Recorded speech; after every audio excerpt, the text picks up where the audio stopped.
عظمتوں کے شہر، محبتوں کے شہر، پیروں اور ولیوں کے شہر، ولی دکنی کے شہر، نظام کے شہر، چار مینار کے شہر، ملت اسلامیہ ہند کے آنکھوں کے تاروں کا شہر، آفتاب ملت جناب اسد الدین اویسی کا شہر، آفتاب امت جناب حبیب ملت جناب اکبر الدین اویسی کے شہر، ہندو اور مسلمانوں کے محبتوں کے شہر، شہر حیدرآباد کے اس تاریخ ساز انتخابی اجلاس کے صدر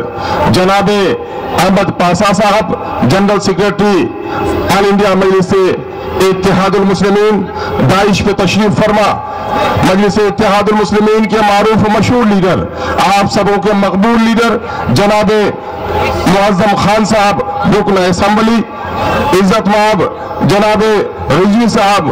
MLC داعش پہ تشریف فرما، مجلس قائدین بہار سے تشریف فرما،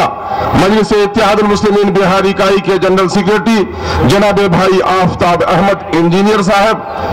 مجلس اتحاد المسلمین کے جوائنٹ سیکریٹری جناب بھائی غلام شاہد صاحب،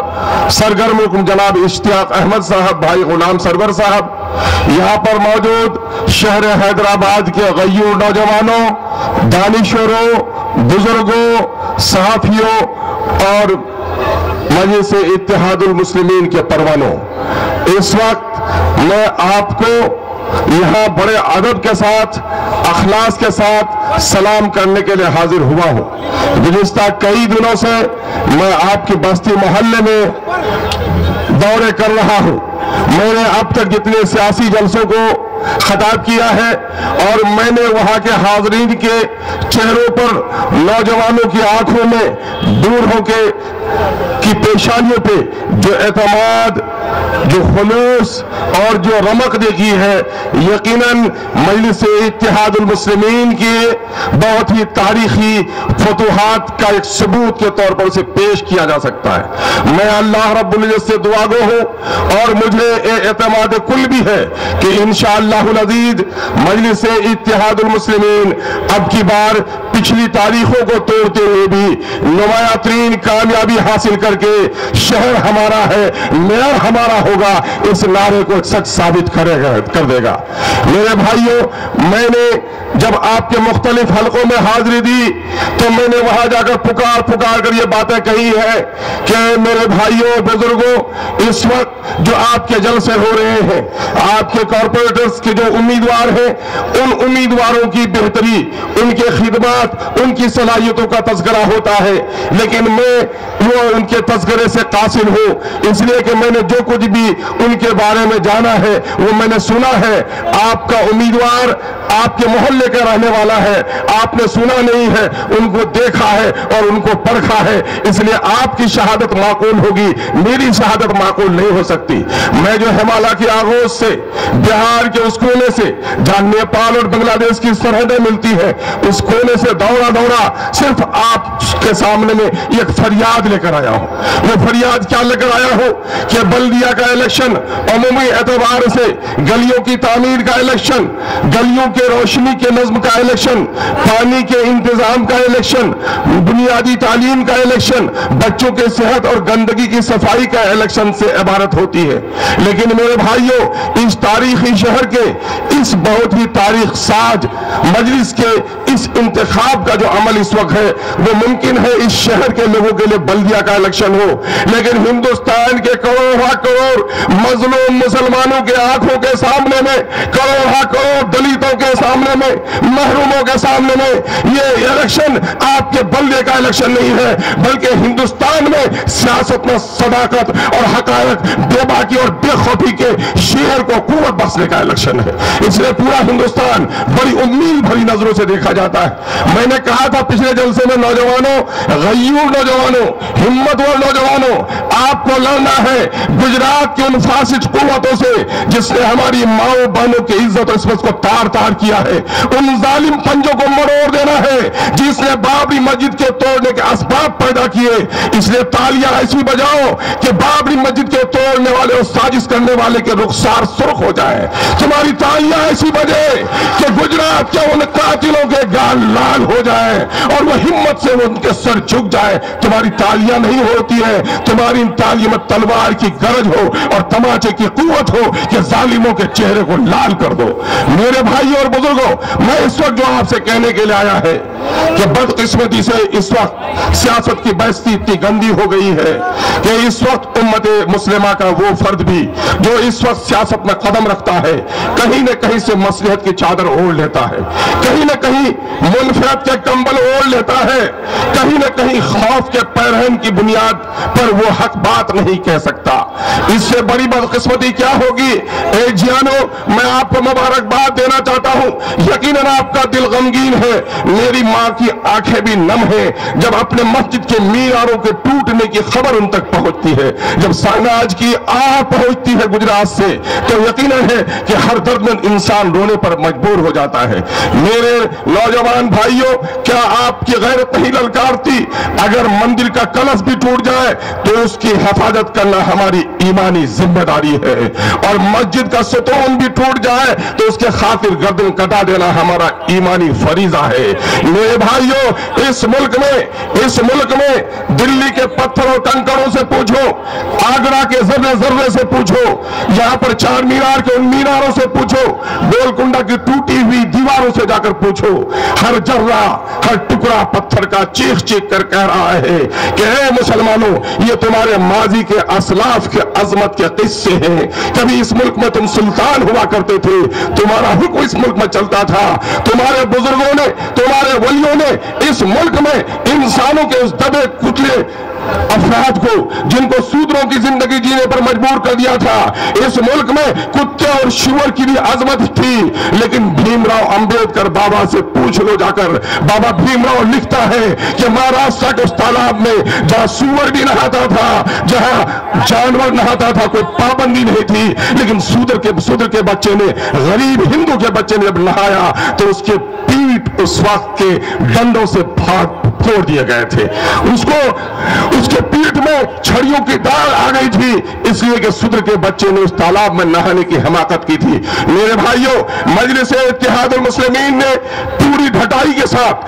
پوری جانبداری اور ایمانداری کے ساتھ اس ملک کو ایک پیغام دیا ہے. وہ پیغام ہمارے ولیوں کا پیغام ہے, ہمارے بزرگوں کا پیغام ہے, ہمارے رشیوں کا پیغام ہے. کیا پیغام ہے؟ کہ یہ ہندوستان سارے ہندوستانیوں کی ہے, کسی کے باپ کی جاگیر نہیں ہے. اس ملک میں جو پیدا ہوا ہے, ہندو اور مسلمان کسی کے رحم و کرم پر نہیں رہتا ہے. یا کروڑہا جو مسلمان رہتا ہے, ممکن ہے ان کے آباء و اجداد نے اپنے وچار بدلے ہوں گے, اپنی دھرتی نہیں بدلی ہے, اس لیے ہندوستان کسی اور کا جتنا ہے اس سے کم مسلمانوں کا نہیں ہے. بلکہ یہ تاریخ کی عظمت کے مینارے پکار کر کہہ رہے ہیں کہ ٹکڑے ٹکڑے میں بٹے ہوئے بھارت کو اگر کسی نے مہان بھارت بنایا, ہندوستان کو عظیم ہندوستانی سلطنت اگر کسی نے بنایا ہے, تو وہ مسلمانوں کی روشن تاریخ رہی ہے جس کا رشتہ ہمارے اسلاف سے جڑا ہوا ہے. یہ ہمارے ماضی کی عظمتیں اور موجودہ وقت کی بدحالیاں آپ کی آنکھوں کے سامنے میں ہے کہ اس وقت پوری ملت اسلامیہ ہندوستان میں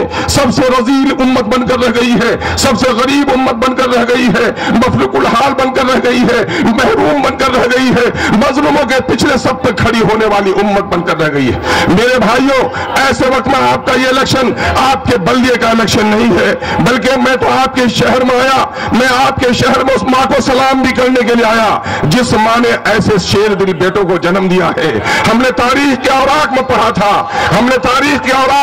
تھا, کہ سن 1919 اور 20 کے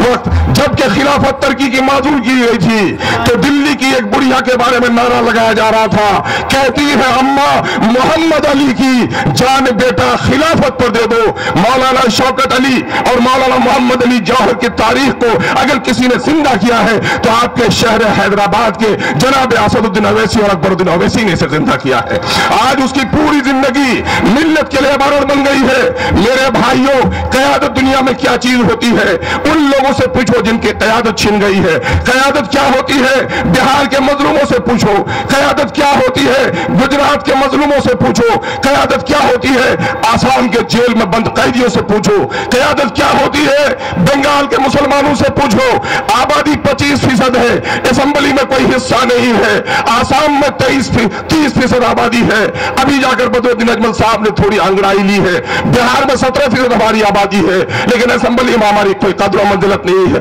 बिला शुबा मुसलमानों, तारीख की नजरों से देखो, देखो जाकर दिल्ली की अजमत को, लाल किला की फसीलों को देखो, वो शानदार शाही जामे मस्जिद के तकद्दुस को देखो, लेकिन ये उर्दू, बाबा उर्दू अब्दुल हक की बस्ती में जितनी तवानाई के साथ जिंदा है। 700 साल तक मुसलमानों की हुक्मरानी दिल्ली में रही, लेकिन मुसलमानों की तहजीब, मुसलमानों की सकाफत, मुसलमानों की जबान उर्दू, आज जिस उर्दू के गेसू को कभी लखनऊ ने संभाला था, कभी अजीमाबाद ने संभाला था, आज हर जगह उर्दू दम तोड़ रही है, मिट रही है, सिसक रही है। अगर इस शहर हैदराबाद में आपकी तहजीब जिंदा है, आपकी जबान जिंदा है, आपकी सकाफत जिंदा है, तो ये चार मीनार के मीनारों की वजह से नहीं, ये मजलिस इत्तेहाद मुस्लिमीन की क़यादत की वजह से जिंदा है। इसलिए मेरे भाइयों, इस क़यादत को जिंदा रखना, आपको मैं कहता हूं, इस शहर के कुछ जैसे मीर जाफर और मीर सादिक जैसे लोग हैं जो मजलिस की मुखालफत कर रहे हैं, उन मीर सादिक के उन औलादों से मैं कहना चाहता हूं कि मीर सादिक के बच्चों, तुम्हें अपने शहर के इस अमीर की अजमत का अंदाजा नहीं है कि आज उसकी रोशनी सिर्फ हैदराबाद और दक्कन की वादियों में ही नहीं, बल्कि उसकी रोशनी हक पूरे हिंदुस्तान में बिखर रही है और मजलूमों की वकालत कर रही है। तुम इसके जड़ों को काटने का काम कर रहे हो। क्या बोलो ईमानदारी से, जहां हिंदुस्तान के लोकसभा में जहां 80 मुसलमान होना चाहिए, मस्जिद के एक मीनारे पर शहीद होने वाले मुसलमानों, आज वह 60 मीनारे आपके तोड़ दिए गए हैं। 22 मीनारे हैं भी वहां पर तो घुन खाए हुए मीनारे हैं जो किसी काम के नहीं है। उस पूरी भीड़ में अगर कोई आदमी ईमान और यकीन के साथ, दरमंदी के साथ, सेकुलर आइन के हवालों के साथ अगर पूरी मिल्लत की, पूरी इंसानियत की, मजलूमों की, अक़ीदतों की, दलितों की तर्जुमानी करता है, तो आपके असदुद्दीन अवैसी के अलावा कोई दूसरा नजर नहीं आता। क्या जब पार्लियामेंट की बहसों को सुनते हो,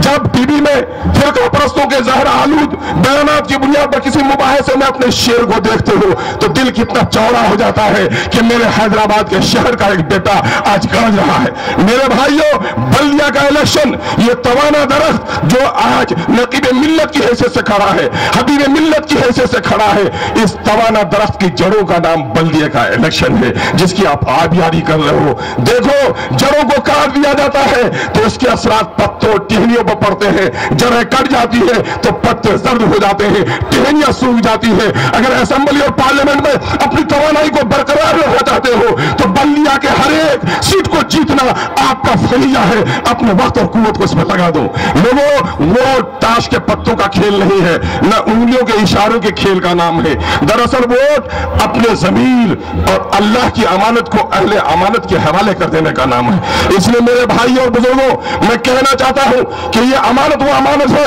एक जमहूरी मुल्क में अब तलवार है ये वोट। ये तलवार अगर पहरेदार को दोगे तो वो आपकी गर्दनों की पहरेदारी करेगा, लूलों को दोगे तो हिफाजत से कासिर रहेगा, जालिमों को दोगे तो गर्दन उतार देगा। गुजरात में तलवार गलत लोगों के हाथों में गया तो वहां हमारी गर्दन उतारी गई, लूलों के हाथ में मुल्क की तलवार दी गई और बाबरी मस्जिद की हिफाजत नहीं हो पाई। और इस शहर हक में आपने अपनी तलवार अपने जवा मर्दों के हाथ में दी है तो सिर्फ आपकी हिफाजत नहीं बल्कि मेरे मसाइल की तर्जुमानी भी करता है। इसलिए मैं दूर से बिहार से चलकर आपसे भीख मांगने के लिए आया हूं कि इलेक्शन आपके बल्दिया का इलेक्शन हो सकता है, लेकिन कौमी सतह पर मजलूम मुसलमानों का इलेक्शन है, महरूम दलितों का इलेक्शन है। चीख चीख कर, पुकार पुकार कर गुजरात के शहीदों का लहू आपको दुआएं दे रहा है और आपसे उम्मीद कर रहा है कि मेरी जान तो अब लौट कर नहीं आएगी। शहनाज और फातिमा कह रही है मेरी लूटी हुई आबरू तो अब लौट के नहीं आ सकती, लेकिन ऐ गयूर हैदराबाद के मुसलमानों, मेरी दूसरी बहनों की इज्जत न लुटे, दूसरे जवानों की गर्दन पर तलवार न चले, उसके लिए जरूरी है कि तुम्हारे शहर का जो पहरेदार नकीब मिल्लत असदुद्दीन अवैसी की पार्टी है, हबीब मिल्लत जो अकबरुद्दीन अवैसी की पार्टी है, उसके एक एक सिपाही को जिताने का तुम काम करना। अगर तुम ये काम न करोगे तो कल क़यामत के मैदान में तुमसे जवाब लूंगी। ये वो शहीद रूहों का मुतालबा है। ऐ लोगों, मैं समझ रहा हूं, मैं कई दिनों से आपके शहर में हूं। इसरा की उस बीमार औरत की दुआएं, जिनका बेटा चौराहे पे मर रहा था, आईसीयू में पहुंचा है, वो भी आज हबीब मिल्लत की कामयाबी की दुआएं कर रहा है। क्या जो अवैसी हॉस्पिटल में बेशुमार बीमारों की इलाजें हो रही है, मर्ग बिस्तरे मर्ग पे जो शख्स दुआएं करता है, उसकी दुआएं रायगा नहीं जाती है। उनकी दुआओं के सदक़े में भी आपके लिए जरूरी है कि एक ऐसी पार्टी हिंदुस्तान में, जबकि मुसलमान अपनी क़यादत से महरूम हो गया है, उस क़यादत की महरूमी से निजात दिलाने वाली एक ही पार्टी हिंदुस्तान में इस वक्त काम कर रही है, वो मजलिस इत्तेहादुल मुस्लिमीन है। मैं कहता हूं कि आपका यह हक दो, और ये बेबाक रहनुमा कितनी जमामर्दी के साथ बात करता है, सिर्फ आपको ही नाज नहीं, हमको भी नाज होता है। चूंकि यह शख्स लोहू को कहता है लोहू, कभी पानी नहीं कहता। महल में जो नाचती है उस रक्कासा को कभी रानी नहीं कहता। मिल्लत के इस आफताब व महताब पर पूरी दुनिया नाज इसीलिए करती है कि कातिल को कहता है कातिल, कभी मसीहा नहीं कहता। मेरे भाइयों, वो कांग्रेस जिसके दामन पर आप देख लेंगे बाबरी मस्जिद के टूटे हुए ईंट के दाग और धब्बे मौजूद हैं। वो कांग्रेस जिसके दामन पर अहमदाबाद, मुरादाबाद, भिवंडी, आसाम, भागलपुर के बेशुमार मुसलमान मजलूमों के, शहीदों के खून से उसका रंगा हुआ है।